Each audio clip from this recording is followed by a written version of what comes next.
everybody. Welcome to another episode of Spring Fever. It's me, XFL, USFL, CFL, MLFB, X League, Jim, joined by my man, Uncle Rico, talking all things spring football, even in the fall. We got spring football. I love it. How you doing, man? I'm doing great. So on today's episode, we're going to be talking, we're going to be kind of propping up the boys. This is a boys episode, giving props to all the USFL boys who have made it on NFL rosters, giving big daps to them. And then, of course, we're going to talk a little CFL Week 9. But first things, so we recorded last week. We did our MLFB, Major League Football preview. And we pre-record these episodes. And the day that we go live, I think, the league announces that it's shut down. It's brutal. But they didn't just announce that they shut down. You heard first from players who were saying they were getting kicked out of their hotel rooms and being told, you got to go home. Yep. I mean, it's just a bad look. I mean, let's just put it in. We're there. We're chasing our hopes, chasing our dreams, and then we get a knock on the hotel. Hey guys, you got to leave. Hey, like you're just not. You know what I mean? You're not even given like a letter, a phone call, no warning. Yeah, you think about it.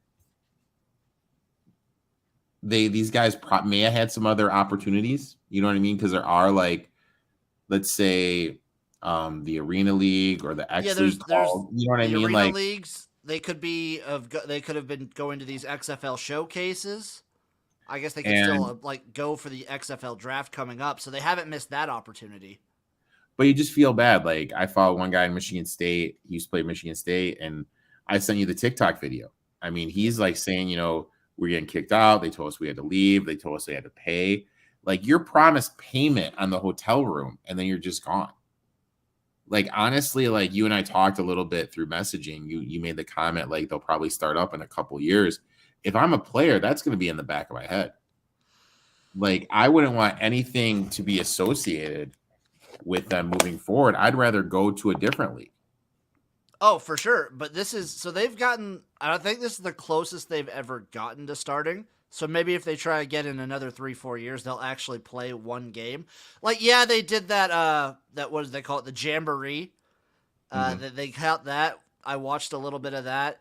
Good for the players to at least get one game of film. Mm-hmm. But, man, it's a bad look. Let's see.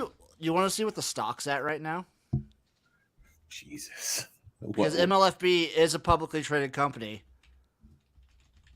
So the stock price before was at 3 cents, I believe. Was its top? Oof. It has since gone down. Let's see the 5-day mark. So yeah, it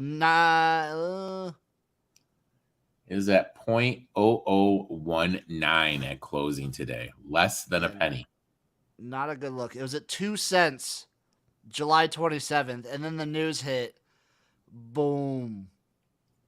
Major crash. Less than a penny right now. Now's the time to buy, though. Now,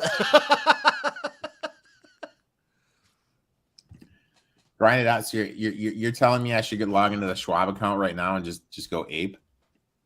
Go ham on some MLFB. Also, I believe their website is down. I think they took that down. The high, oh my god! Like they're at 50 cents in 2019. Oh, they were huge then. They were planning on doing a big deal in 2020. I remember that. They dropped. Yes, their website is currently down. Have they gone dark on social media? No, they still have operational social media. Of course, have not posted since July 28th. Just you feel bad for the players, and like you said, take this as a warning. Don't deal with these guys in the future. Probably, I wouldn't. I would go in Japan. I would go to the Arena League. I'd go to ELF. I'd go to Japan. I'd go Arena League. I'd go. I want something that's like and if you're a coach, I mean, props to the one coach. I forget I forget the name, that paid for everybody to get back home, because they like that was it. Like if you're a player, Terry Shea. Yeah, you're a player and you got to pay to get home. You know what I mean? It's just a brutal look. I mean, I really feel bad, like I said, for every single player. And like, even if it's not just taking the money and run, which I don't think it is, I think this is just bad management of like just a clusterfuck of a league trying to get off the ground and doing it poorly. I don't think it's malicious. I just think it's stupid. Because the crazy thing is, they got like an influx of funding though. From where? They were talking about that in July and June. They got like a $50 million influx of funding. So then where is all that money? That's a good question. That is a very good question. I'm not exactly sure. You know what I mean? Like, where was this? The closing of new financing. I don't know. This article says that the training camps were going to start in April. That didn't happen. But yeah, it's not a good look. MLFB, we hardly knew ye, and MLFB Jim is still. I already recorded his season preview, so that's coming out Friday. But your season preview is there. Yeah, so now I just have to. I've been going through and editing just funny clips into it just to make, because I like to laugh through it. It sucks for the players, and that's the important part. The players for all these leagues, but I mean, MLFB is kind of a clown show. It's kind of fun to laugh at. I mean, I'm looking at their income statement right now. Like, you know, hotels ain't cheap, I guess. 2019 cost of revenue $64.61. Gross profit $62.51. They made $2.10 in 2019. I mean, what a good year. I mean, 2019 was. I mean, I'm operating expenses $728,948. So was that for this year? Yeah. I heard they got like a bunch of money. I whatever. MLFB, you're dumb. Sucks for the players. They fumbled. They fumbled big time. They fumbled. They were I really don't know. They were a week away from starting this. They were 2 weeks away from starting the season, and they fumbled. How do you get this far? How do you get a week before games start? Yeah, that's my point, dude. The games are going to be like the first legit game was going to be Tuesday, this coming Tuesday. It doesn't make sense to me. It's AAF-esque. Especially with like the players not going to their hotel rooms and getting kicked out. That reminds me a lot of the AAF. Probably didn't happen for the same reasons, but it's strikingly similar. And it's a bad look for like spring leagues in general. Oh my God. They still have their website up where you can buy clothes. No, that's a different website. They were using a different website for this year. It's currently unavailable. MLFB? No, that's like their old website. Oh. They just never scrapped it, I guess. So if I try to buy this sweet Force t-shirt for $48, I won't let me do it. Probably not going to let you do it. Speaking of merch, though, I splurged and I bought a new XFL Tank and shorts combo. Dude, look at you, dude.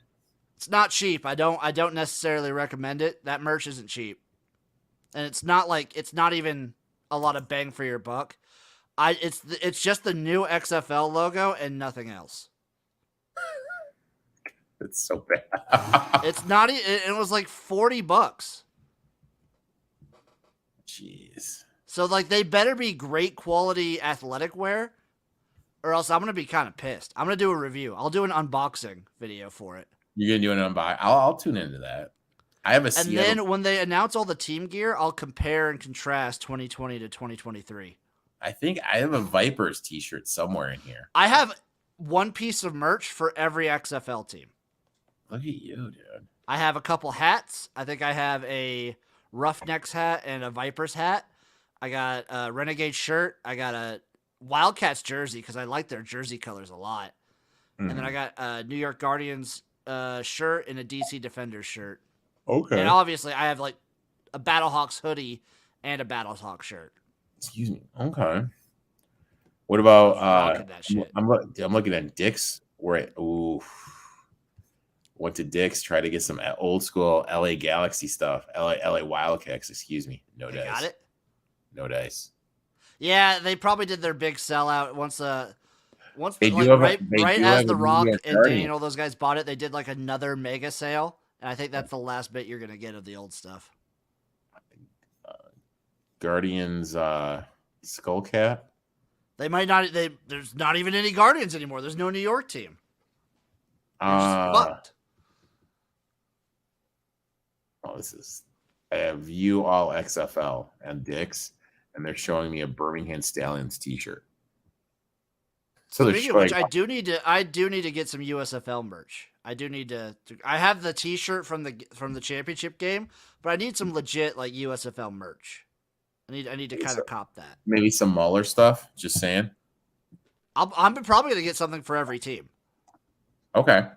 I'll do similar with the XFL, but I will give you my review. It should come, if not by the next episode, the episode after that. I will give you my review of the Rock's XFL merch.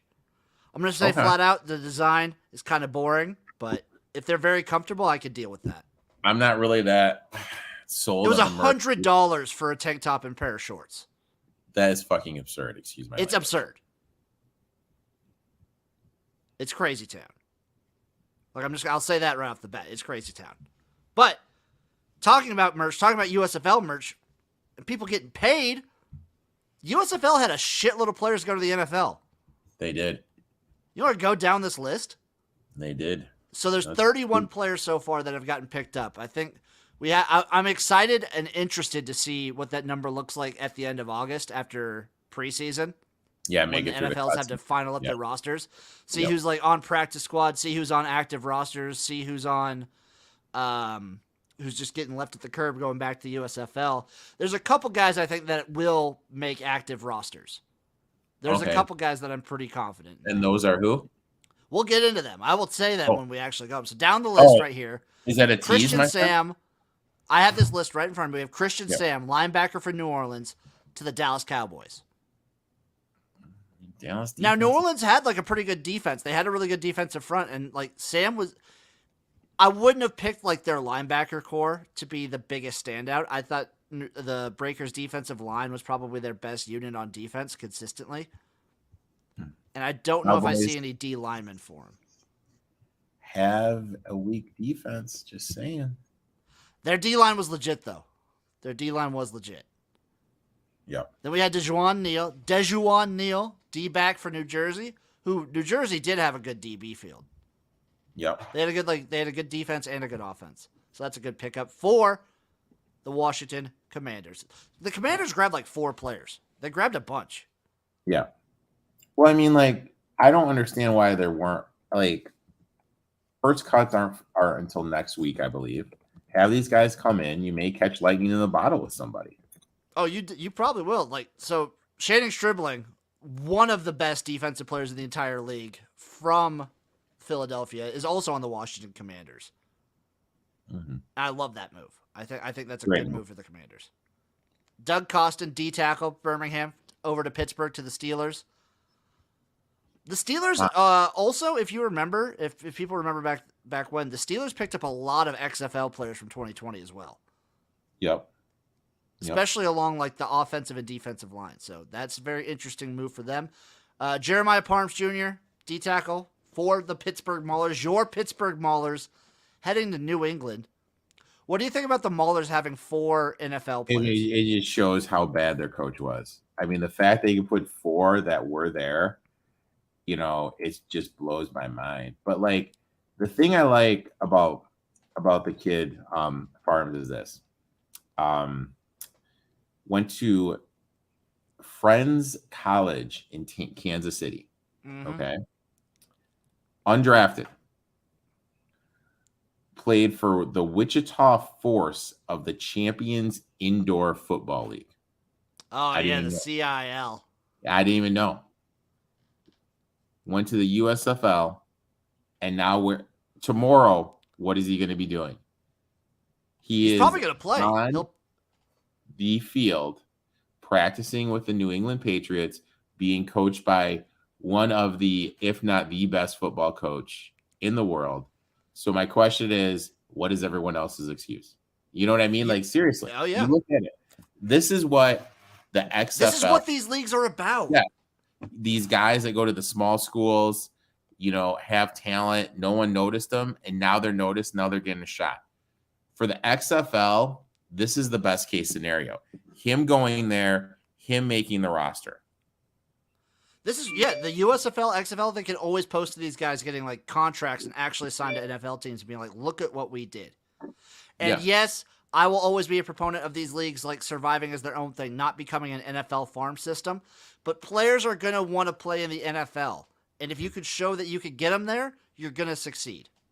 Exactly. Let's say I play until way in the future. Yeah. Until way in the future when salaries can be competitive, like if way down the line, the USFL and XFL can manage to have like a competitive salary with an NFL practice squad, then the only thing you can be at that until then is a stepping stone. But also like a fallback.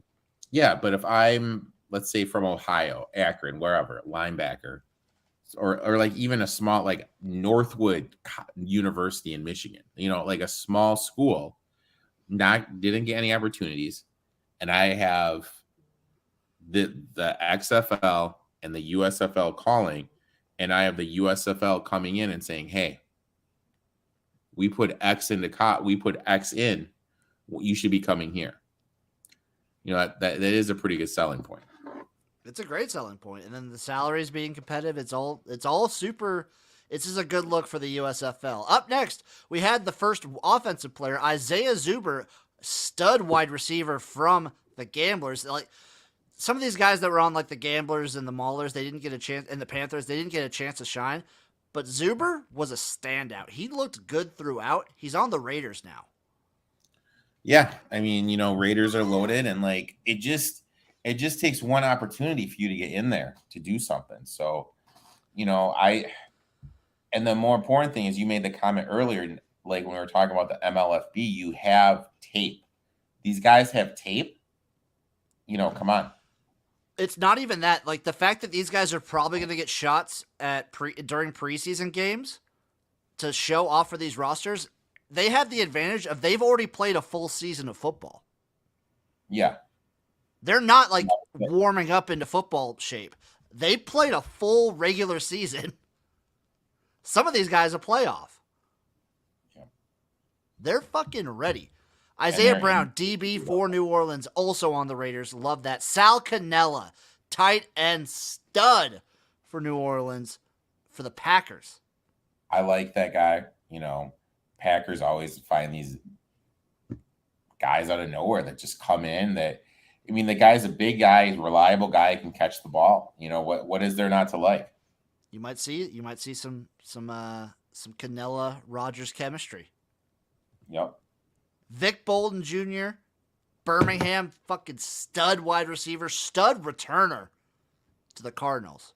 Yep, so in the Kingsbury offense, he's going to be smart enough to put him in a situation to succeed. I love that. Mm-hmm. Carlo Kemp, linebacker from your Pittsburgh Maulers to the Chargers. Blows my mind that, you can have people in the NFL camps tied for the most in the league and be the shittiest team in the league.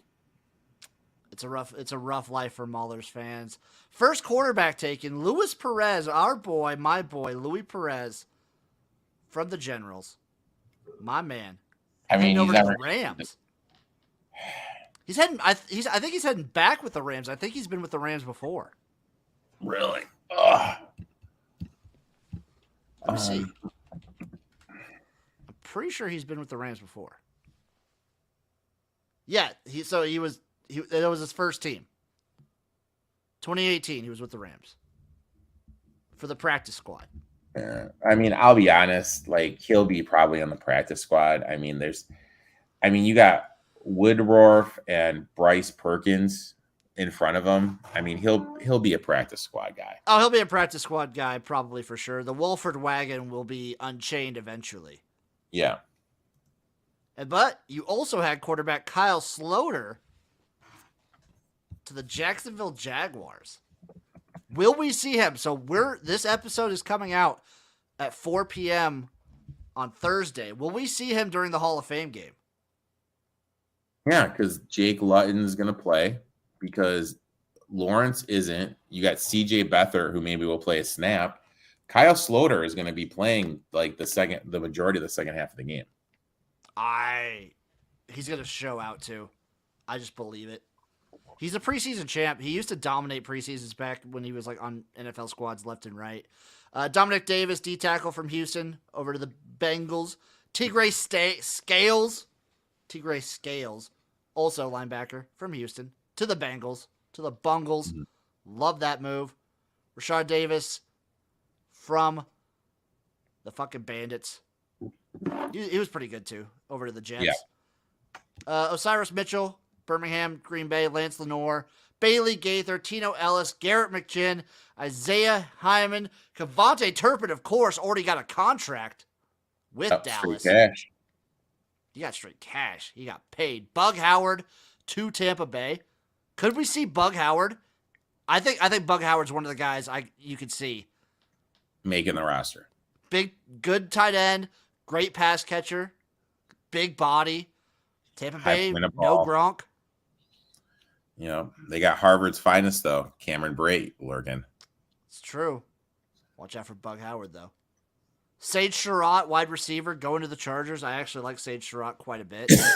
He's like a big body. He's like a tight end wide receiver combo. Yep. There's so many good ones. Maurice Alexander, another great one. Shakur Brown. Terrell Bonds. Again, from your Pittsburgh Maulers, you just had to be so disappointed. I don't get how a team can have that much talent and be as bad as they were. The worst coach I've seen in any of these leagues, Kirby Wilson, just god-awful. God.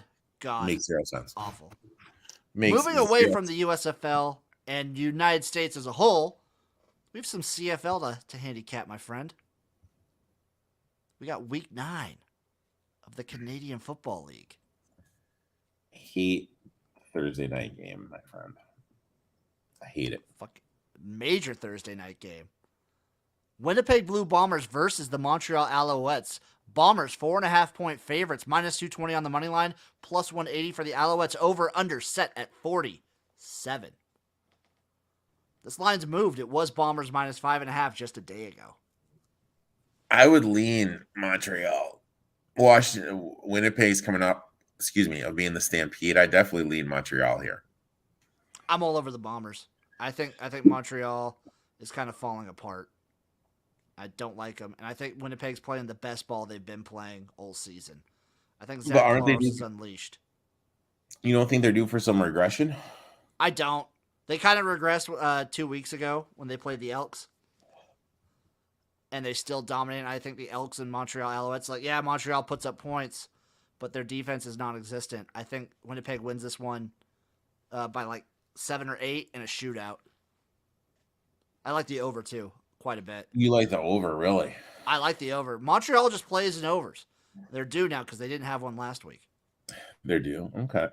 I'd lean over. Montreal's defense is bad, and we've seen for the last couple weeks that Zach Collaros and this Winnipeg offense is turned on, and they can score a lot of points. Mm-hmm. So I like this over. I'll bet the over for sure. I'll probably stay away from the sides. If I were to take anything, it would be the Alouettes. I also I will say this: I did a North American parlay. I parlayed the Bombers money line with the Jaguars money line for the Hall of Fame game. Why? Oh, because, dude, I had to have my Thursday night action. That was just pure degeneracy. Up next, Friday night, we have the Calgary Stampeders taking on the Ottawa Red Blacks. Stampeders 5.5-point favorites, minus 220 on the money line, plus 180 for the Red Blacks. Over under set at 50. It's a lot of damn points. That is a ton of points. I'd actually lean the Redbacks here. I do too. They play teams close. That's their specialty. Is they're really good at like covering but not winning. Mm-hmm. Although they did win last week. So actually, are you on the Red Blacks? So the Red Blacks did just get their first win of the season. Calgary coming off of a loss.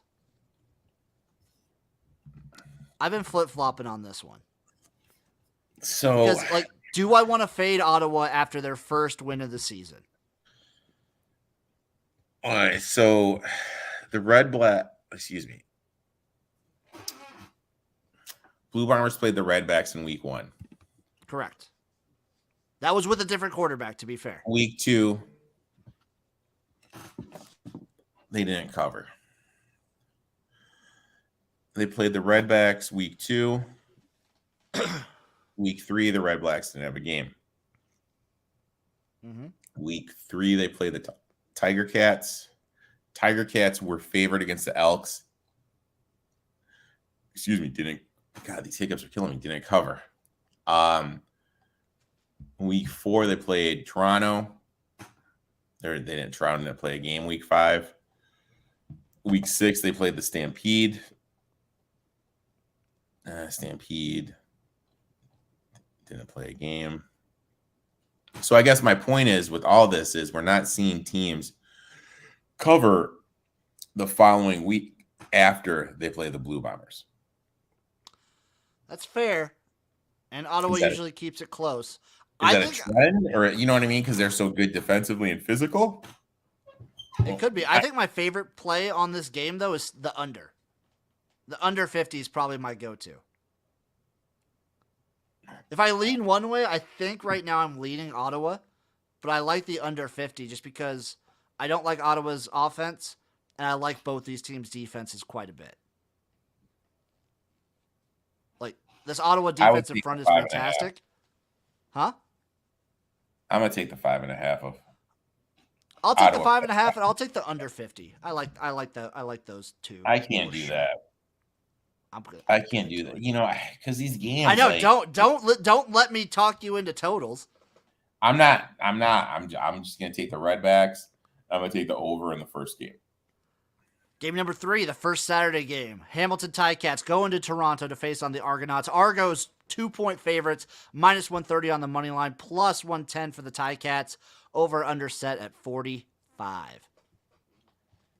I'm just going to say this. I'm in love with the Ticats right now. I don't know why I'm so high on them. I'm taking Tiger Cats money line. They're winning this one outright. Yeah, I really don't like the Toronto team at all. I don't want to touch that total with a 10-foot pole, though. Oh, yeah. I agree with you 100%. I lean over. If people want like a lean, I lean over, but don't bet that. Do not bet that. All over at Hamilton. I'm all over the plus 110. Not even touching the plus 2. Give me straight up. And then Saturday night, biggest spread of the weekend, Edmonton Elks versus BC Lions. Lions 10.5-point favorites, minus 525 on the money line, plus 375 for the Elks. Over under set at 51. This line also moved. It was 11.5 yesterday. I'll take BC. I mean, looking to rebound after that embarrassing 59-15 loss in week 2. BC won last week. No. Elks lost. Excuse me. 59. Are you taking Edmonton? Yeah, plus the 10. Excuse me. Oh, okay. Yes, I grabbed him plus 11.5. I liked him plus 10.5. I like this over. I think BC's cooking. I think Edmonton can actually keep up with them a little bit. I'm not touching that money line whatsoever. I see no shot for Edmonton to win. I see them to lose by like 7. Okay. All right. So, what's Uncle Rico's favorite CFL play? You know what? I like the Tiger Cats as well. I like the Ticats, and I think if you can, Bet them first half at the very least. Really? Tiger Cats first half money line plus 105. They dominate first halves. That's what they do. Okay. How about this parlay? Give it to me. I gotta get rid of that. Over 47, Blue Bombers, Montreal. Redbacks plus 5.5, Tiger Cats plus 105, Elks plus 10. Okay. Nice little juicy 4-teamer. Plays out 13-1. How does that make you feel? I like that. That's juicy. Yep, I think that's going to be my parlay of the week. My parlay of the week. Oh, God, I don't want to go chalky, but I might have to go chalky. Let's go. Let's go Winnipeg money line, Calgary. I'm just going to parlay all the teams. Winnipeg, Calgary, Hamilton, and BC. It's only plus 429, though. I mean, that works. I mean, that works. That plays. I already gave out the stupid one of Winnipeg, Jacksonville. Jaguars are winning the preseason game. They're winning the Hall of Fame game. That's where I'm ending this show. This has been Spring Fever. My man Eric, Uncle Rico, what do you got going on? Podcast is coming out Friday morning. Jim's going to be on giving out some CFL bets. Gino's going to be giving out some horse racing, and Brandon's going to be giving out some NASCARs. And we may, depending on my boy David's work week, he may be back. We may be handing out some MLB winners. Ooh, some baseball winners. I fucking hate baseball, but I love winning money. Y'all know where to find me at XFL Gym everywhere. Give the show a like, give it a follow. We love you guys. We'll see you next week for some more Spring Fever.